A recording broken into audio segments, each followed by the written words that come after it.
दोस्तों नमस्कार, मैं हूं शैलेंद्र सिंह और आप देख रहे हैं हमारा YouTube चैनल शब्द शब्द शैलेंद्र सिंह। आज हमारे साथ हैं नेहा आनंद जी, जो मनोवैज्ञानिक हैं। उनका 19 साल का उनका अपना एक अनुभव है। वो रिलेशनशिप कोच भी हैं और आजकल मैरिज के पहले और बाद भी बहुत सारी ऐसी स्थितियां आ रही हैं।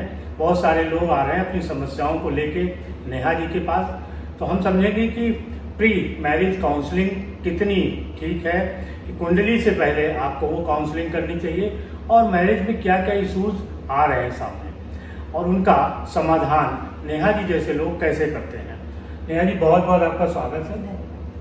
आपका इतना बड़ा अनुभव रहा है, आप बोधी ट्री चला रही हैं, डायरेक्टर हैं उसकी। क्या क्या समस्याएं आपकी आ रही हैं जो आज तक ये नए उम्र के लड़के लड़कियां आ रहे हैं? देखिए, दो ग्रुप्स हैं अलग अलग।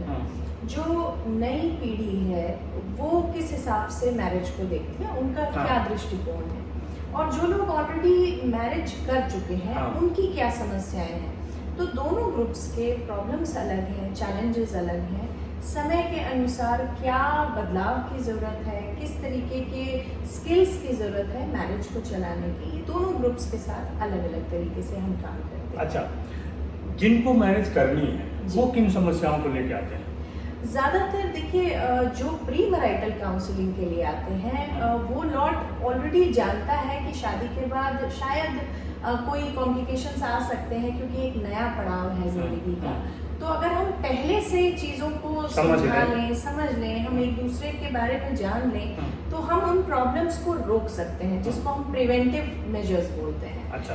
तो वो शायद कुछ ज़्यादा पढ़ा हुआ लॉट भी होता है, एजुकेटेड लॉट है, अवेयर लॉट है ज़्यादा, क्योंकि प्री मैरिटल अभी भी हमारे समाज में प्री मैरिटल काउंसलिंग के बारे में ज़्यादा लोग जानते नहीं हैं। ज़्यादातर लोग पंडित से शुरुआत करते हैं, कुंडली से शुरुआत करते हैं कि अगर इतने गुण मिले तो शायद शादी सक्सेसफुल होगी। पर अगर दूसरे ग्रुप की अगर हम बात करते हैं, जिनकी शादियां हो गई हैं, वो जब आते हैं तो वो ये महसूस करते हैं कि अगर शायद हम पहले गए होते तो इतने चैलेंजेस फेस नहीं करने पड़ते। तो हमारा ये कहना है कि देखिए, जब चैलेंजिंग टाइम्स है, हर आस्था अपनी जगह है। आप पंडित को मानते हैं, कुंडली को मानते हैं, ग्रहों को मानते हैं, बिल्कुल मानिए, वो आपकी श्रद्धा, आपकी आस्था है।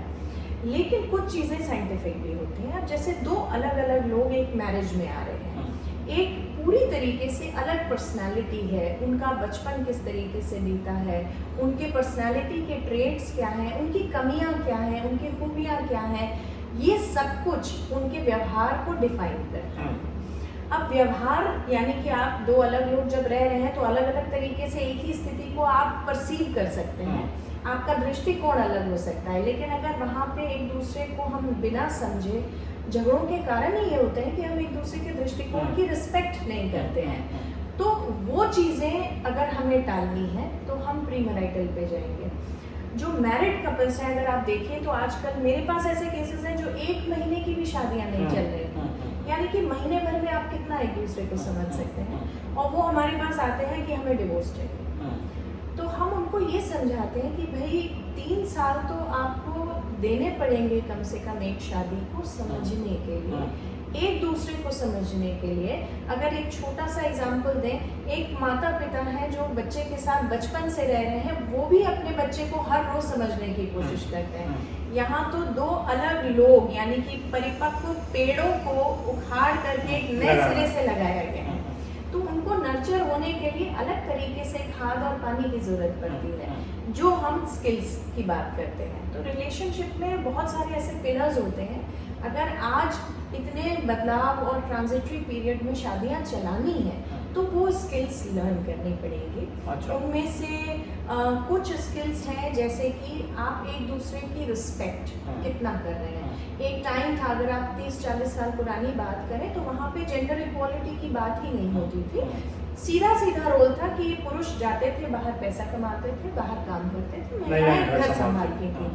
अब परिवेश बदल गया है। तो अब अगर कोई पुरुष ये भावना लेके शादी करता है कि महिला मेरे से नीचे दब के रहेगी या मेरी बात सुनेगी, तो ऐसा नहीं होता है, क्योंकि लड़कियां भी एजुकेटेड हैं, एक्सपोजर मिल गया है, उनको भी एज ए ह्यूमन बीइंग अगर हम जेंडर इक्वालिटी की बात करें तो उन्हें पता है कि हमारे राइट्स क्या हैं, तो वो नहीं सहना चाहती हैं। और सहे भी क्यों, बात भी सही है कि आप अगर शादी है तो दोनों पहिए बराबर हैं तभी गाड़ी चलेगी। तो यहाँ से प्रॉब्लम स्टार्ट होती है कि आप कैसे एक दूसरे की रिस्पेक्ट करें। दूसरा, जो एक बहुत सालों की शादी है, मान लिया मेरे पास जो 65 इयर्स ओल्ड अगर कोई एक कपल आ रहा है जिनकी शादी को 40 साल हो गए, कई बार हमने ये भी देखा है कि 40 साल में उनको एक दूसरे के बारे में पता ही नहीं है कि उनका छोटी छोटी चीजें, उनका फेवरेट कलर क्या है या उनको खाने में क्या पसंद है, सबसे फेवरेट सब्जी कौन सी है। क्योंकि अमूमन अगर इंडियन कॉन्सेप्ट की बात करें तो इंडियन कल्चर में महिलाएं अपनी चॉइस भी भूल जाती हैं कि उनको खाने में शादी से पहले क्या पसंद था, उनकी पसंद वही हो जाती है जो पूरा परिवार खाता है। तो ये बहुत छोटे छोटे फैक्टर्स हैं, ये छोटे फैक्टर्स ही परिवार में आगे जाके कॉन्फ्लिक्ट्स बड़ा कारण बनते हैं, बहुत बड़े कारण हो जाते हैं। दूसरा है कंपैटिबिलिटी, ये बहुत कॉमन वर्ड है कंपैटिबिलिटी, यानी कि आपस में कितना बैलेंस और सामंजस्य बिठा सकते हैं हम। कंपैटिबिलिटी तब तक नहीं आएगी जब हम एक दूसरे के डिफरेंसेस की रिस्पेक्ट नहीं करेंगे कि आप एक अलग इंसान हैं, मैं एक अलग इंसान हूँ और हम दोनों के ओपिनियंस अलग अलग हो सकते हैं, हम दोनों की प्रायोरिटीज अलग हो सकती हैं, हम दोनों की बकेट लिस्ट अलग हो सकती है। लेकिन जो भी, चाहे वो फाइनेंशियल इश्यूज हों या सोशल ऑब्लिगेशंस हों, एक महिला का अपना फ्रेंड सर्कल हो सकता है, एक पुरुष का अपना फ्रेंड सर्कल हो सकता है। महिला की अपनी तनख्वाह हो सकती है अगर वर्किंग है, पुरुष की अपनी कमाई हो सकती है।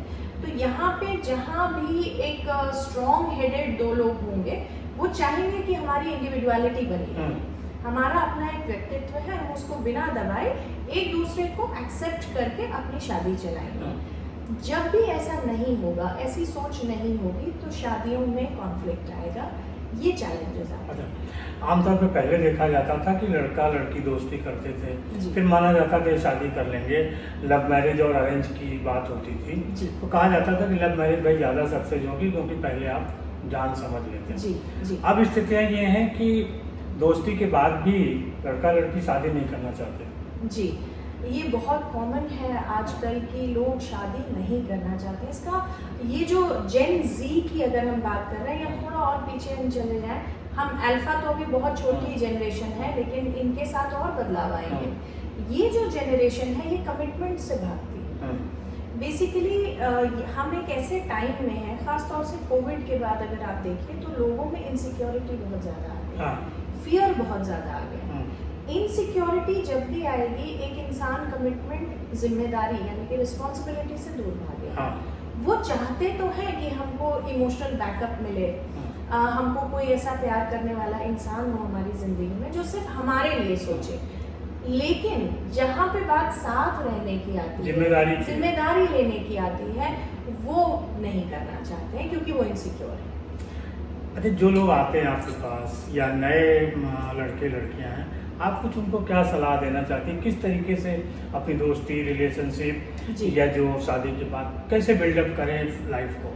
बिल्कुल, देखिए ये जो जनरेशन है, मेरा उनसे एक ही रिक्वेस्ट है और सजेशन है कि जब आप रिलेशनशिप में आते हैं, हालांकि आजकल तो रिलेशनशिप एक से बढ़ के कई हो भी जाती हैं, लोग मल्टीपल रिलेशनशिप्स में भी हैं, ओपन लिबरल रिलेशनशिप्स में भी हैं, घोस्टिंग है, लव बॉम्बिंग है, बहुत सारे ऐसे नए टर्म्स आ गए हैं रिलेशनशिप में। लेकिन जब आप सीरियस हैं किसी एक इंसान के साथ, तो एक समय है, हो सकता है 30 या 35 साल तक वो अफोर्ड कर सकते हैं कि वो कमिटमेंट से दूर भागें। लेकिन एक वक्त आता है 40 के बाद का, जब आप चाहते हैं कि वो इमोशनल बैकअप परमानेंट हो, वो एक ठहराव जिंदगी में, एक सेटलमेंट 40 के बाद हर इंसान का थॉट प्रोसेस बदलता है। वो थक जाता है अपने करियर में भाग के, अपनी बाकी ऑब्लिगेशंस को पूरी करते करते, तो वो चाहता है कि जब मैं थक के घर आऊँ तो एक कोई ऐसा इंसान हो जो मेरा इंतजार कर रहा हो, या जिसके साथ मैं बैठ के एक सोल टॉक कर पाऊँ, हार्ट टू हार्ट टॉक कर पाऊँ। तो वो 40 के बाद मेंटालिटी बदलती है। तो आज जो वो डिसीजन ले रहे हैं, शायद वो अपनी स्टेमिना को देख के ले रहे हैं, या शायद वो अपनी फिजिकल अपीयरेंस को लेके कर रहे हैं कि अभी तो बहुत टाइम है। लेकिन टाइम जब 35 या 40 के बाद बदलता है, तब आप शायद रिग्रेट करने की स्थिति में होते हैं हमने क्या खो दिया, और सही वक्त पे सही डिसीजन अगर हम ले लेते तो आज कोई एक अच्छा इंसान हमारी जिंदगी में होता और हम सेटल्ड होते। बाकी तो शादी एक चॉइस है, कंपल्शन नहीं है। ये एक चॉइस वाली बात है। अगर आप मैरिज एक्चुअली करना चाहते हैं लाइफ में कभी भी, तो सही वक्त पे अगर आपको सही कोई पार्टनर मिलता है तो ठहराव की ज़रूरत है, और नहीं करना चाहते हैं तो फिर फ्यूचर के लिए भी ना सोचें, क्योंकि 40s के बाद 90% लोग ये डिसीजन एक्चुअली रिग्रेट करते हैं। एक सवाल, जब आपने समय की बात की जी। तो क्या राइट समय होता है शादी के लिए और उसके बाद बीवी के लिए? देखिए, शादी का कोई राइट समय नहीं होता है। जैसा कि मैंने बोला कि शादी कोई कंपल्शन नहीं है, शादी एक चॉइस है। नहीं, जिसको करनी है हाँ। तो एक आइडियल एज क्या होती है? अगर आपको सही पार्टनर मिल गया है तो आप 35 से पहले तक सेटल हो जाएंगे। अगर सही पार्टनर नहीं मिलता है तो आउट ऑफ कंपल्शन कोई ज़रूरत नहीं है कि आप 60 साल में भी शादी कर सकते हैं, 70 में भी कर सकते हैं, अगर ये आपका चॉइस है। ये इंडिविजुअल सब्जेक्टिव ओपिनियन है। लेकिन रही बेबी करने की बात, तो फीमेल्स की बॉडी में बहुत सारे चेंजेस आते हैं, बायोलॉजिकली बहुत चेंजेस आते हैं। तो अगर अभी आप देखिए ज्योग्राफिकल काफ़ी चेंजेस हो गए हैं, क्लाइमेट चेंजेस हो गए हैं, तो इंसान के शरीर में भी बहुत जल्दी चेंजेस आ रहे हैं। एक टाइम था जब मेनोपॉज की एज 60-65 देखी जाती थी। काफ़ी लोगों को मैंने 65 प्लस भी सुना है। अब मेनोपॉज मैं सुनती हूँ किसी को 32 साल में आ गए, किसी को 35 साल में आ गए। तो एक तो ये बहुत बड़ा फैक्टर है फीमेल्स के लिए कि अगर आपको बेबी प्लान करना है तो आप अपने मेनोपॉजल स्टेट से पहले ही प्लान करेंगे डेफिनेटली। और दूसरी चीज़, अगर 35 के बाद फीमेल्स में बहुत फ्रीक्वेंट हार्मोनल चेंजेस होते हैं, तो हालांकि आजकल IVF भी है और भी बहुत सारे ऐसे फैसिलिटीज़ हो गई हैं, साइंस और टेक्नोलॉजी इतनी हो गई है, लेकिन नेचुरली अगर बेबी प्लान कर रहे हैं तो 40 से पहले कर लेना चाहिए, क्योंकि 40s के बाद बहुत हार्मोनल चेंजेस हैं। अभी अगर आप देखें तो प्री मेनोपॉजल हो सकता है 5 साल खिंच जाए, 8 साल खिंच जाए। उसमें महिलाओं के मूड स्विंग्स बहुत होते हैं, उनकी फिजिकल स्टेमिना डिक्रीज कर जाती है, बहुत डेफिशिएंसीज हो जाती हैं बॉडी में। तो एक हेल्दी बेबी अगर आप चाहते हैं तो सही वक्त पे ही करना, जब एक महिला का शरीर एक्चुअली रेडी है एक हेल्दी बेबी को डिलीवर करने के लिए, तो सही वक्त पे करना है, यानी कि बिटवीन 30 मैक्सिमम 40। तो शादी के भी अपने कुछ उसूल हैं, कुछ टाइम है, कुछ कंपल्सन्स हैं, कुछ जिम्मेदारियां हैं, और अगर सही समय पे करेंगे तो उसकी एक अलग स्थिति होगी। अन्यथा कुछ दूसरी भी दिक्कतें खड़ी हो सकती हैं।